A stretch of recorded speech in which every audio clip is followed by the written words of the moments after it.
Mesdames et messieurs, soyez les bienvenus. Vous suivez la revue d'actualité sur Ecclesia TV. Au sommaire, diocèse de Grand-Bassam. Le dimanche 9 avril dernier, son Excellence Monseigneur Raymond Awa a célébré la solennité de Pâques en la paroisse Saint-Joseph Artisan d'Anani avec une chaleureuse communauté qui n'a pas caché sa joie de l'accueillir à nouveau 2 ans après sa précédente visite. Et puis, diocèse de Katiola, dans le village de Kwefele, la journée du lundi 10 avril dernier a été consacrée aux femmes qui ont reçu une formation sur l'autonomisation afin de leur permettre de se prendre en charge et avoir une certaine liberté de participer au développement de la société. On en parle dans cette édition.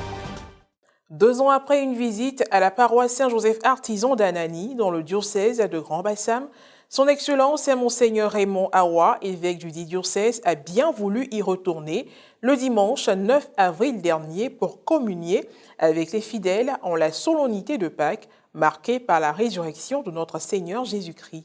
Un reportage de Pierre Richemont, commenté par Marie Abissier. La paroisse Saint-Joseph Artisan d'Anani, dans le diocèse de Grand-Bassam, a eu l'honneur de recevoir le premier pasteur de la circonscription ecclésiastique, son Excellence Monseigneur Raymond Awa, qui a choisi de célébrer cette solennité avec la communauté paroissiale. Il a été accueilli dans l'allégresse par les paroissiens en procession jusqu'à la paroisse. Pendant la célébration, le mot de bienvenue a été donné par la première vice-présidente du conseil. Par la suite, le rite de purification a été fait et la messe a continué normalement. Pendant l'homélie, l'ordinaire du lieu s'est appuyé sur les textes pour faire le lien entre la résurrection de notre Seigneur Jésus-Christ et le vécu de la paroisse Saint-Joseph Artisan d'Anani. La résurrection, ça produit des fruits, Anani. Amamou est paroisse, c'est votre fille, votre première fille. Voilà les fruits de la résurrection. On m'a dit, Monseigneur, venez, on va là à Venise, on va là à Djibo-Kamon, derrière l'autoroute là. Il y a beaucoup de chrétiens là-bas. Peut-être qu'un jour, il faut faire paroisse. Voilà pourquoi celui qui ne croit pas ici à la résurrection, il est asiatique. Après la communion, les paroissiens et les différentes communautés qui composent la paroisse, sans oublier les partenaires, ont offert de nombreux présents à leur évêque. Au nom de la communauté, Marie-Priscille Balou a traduit toute sa reconnaissance à l'évêque et a présenté le cadeau de la paroisse. Merci. Amosep met beaucoup de bon sens. Amina on dit, appel, en ébrié, et Nancy, en abouré, amour. Pour vous montrer notre joie, nous vous offrons la présent que voici.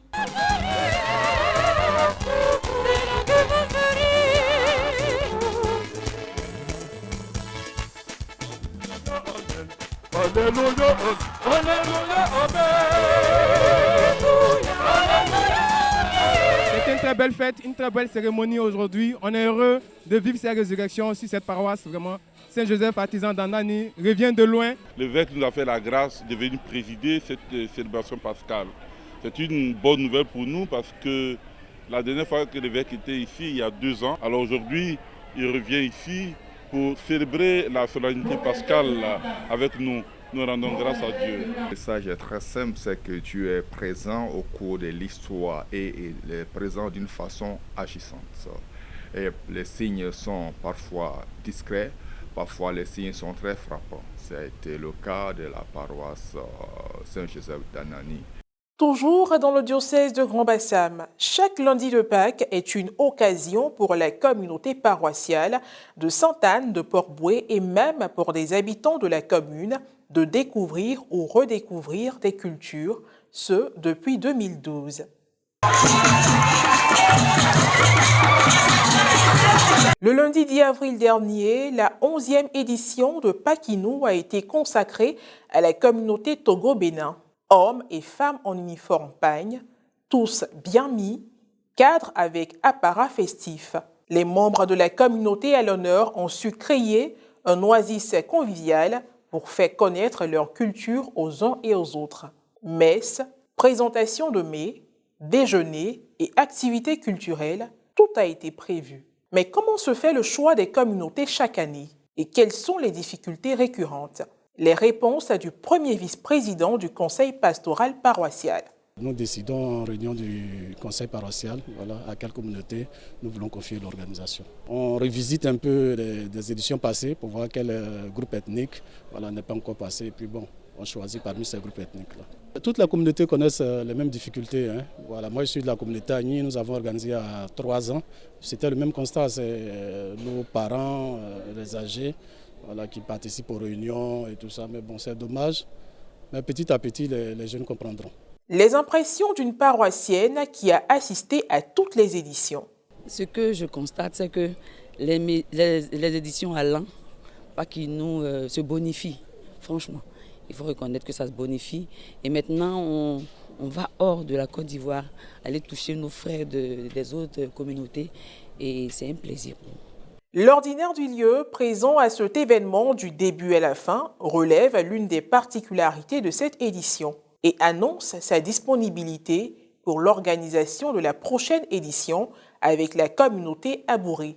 Il faut dire que l'intronisation cette fois-ci a été faite de sources pures parce que c'est un roi qui a transmis entre guillemets le pouvoir à un autre. Le pouvoir se transmet toujours, le pouvoir se reçoit. C'est une responsabilité. Ce qu'on a reçu, on doit gérer dans la vision de ceux qui ont donné. Donc moi je suis content de cette intronisation. Chaque année j'apprends à connaître un peu plus une culture et donc à travers la culture, j'apprends à vivre avec les gens de cette origine, des gens qui appartiennent à cette culture. Le flambeau a été passé aux Abourés. Tout le monde sait que je suis un Abouré de souche pure, Abouré des Bonois par-dessus le marché, grandi dans la tradition paysanne. Je ne sais pas si la communauté Abouré de Port-Boué d'ailleurs a besoin de moi en tant que conseiller, je pourrais être utile.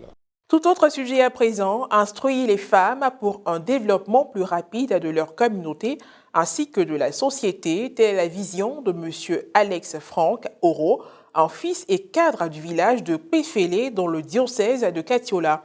Il a de ce fait organisé une formation sur l'autonomisation le lundi 10 avril dernier pour les femmes de sa communauté. On en apprend plus dans le reportage réalisé par Charlène Quadio, commenté par Marie Abissier. Péfélé est un village situé à 5 km de Katiola, sur la voie de Dabakala. Au lendemain de la célébration de la Pâque chrétienne, le lundi 10 avril dernier, grâce à un fils et cadre du village, en la personne de M. Alex Franck Oro, avec l'appui de la municipalité de Katiola, un programme a été bien établi pour meubler la journée. L'une des activités a été la formation organisée pour les femmes de la communauté. Elle s'est déroulée en présence du maire, des conseillers municipaux et chefs coutumiers, sans oublier la communauté villageoise elle-même. Axée sur l'autonomisation de la femme, cette formation a été donnée par M. Dorgelès Soro et avait pour but de faire comprendre aux femmes le sens du mot, l'importance pour elles, les contours et comment y parvenir. Avec les difficultés que vous avez, vous-même vous devez chercher à réfléchir, mais quelles sont les solutions qu'on peut trouver pour pouvoir résoudre nos problèmes. Et quand vous finissez ça, cherchez un financement. La formation a été suivie d'un échange. Après cette rencontre du donner et du recevoir, au cours de laquelle il a été demandé aux femmes de trouver des personnes pouvant financer leurs activités, grande a été l'émotion de celles-ci de bénéficier d'un don financier d'une valeur de 500 000 francs CFA de la part du maire. Une action qui donne de l'espoir aux 2 coopératives féminines agricoles présentes. Après la formation, vraiment, je vois que tout ce qui est demandé, par la grâce de Dieu, ça va bien marcher. Retenons que les femmes occupent une place importante dans la société.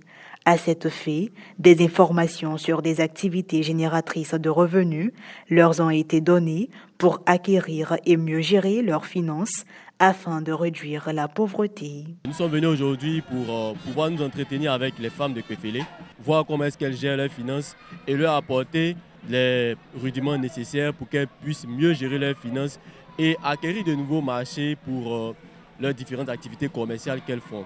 Point final à cette édition d'information. Merci de l'avoir suivi, que je veille sur nous. À très bientôt.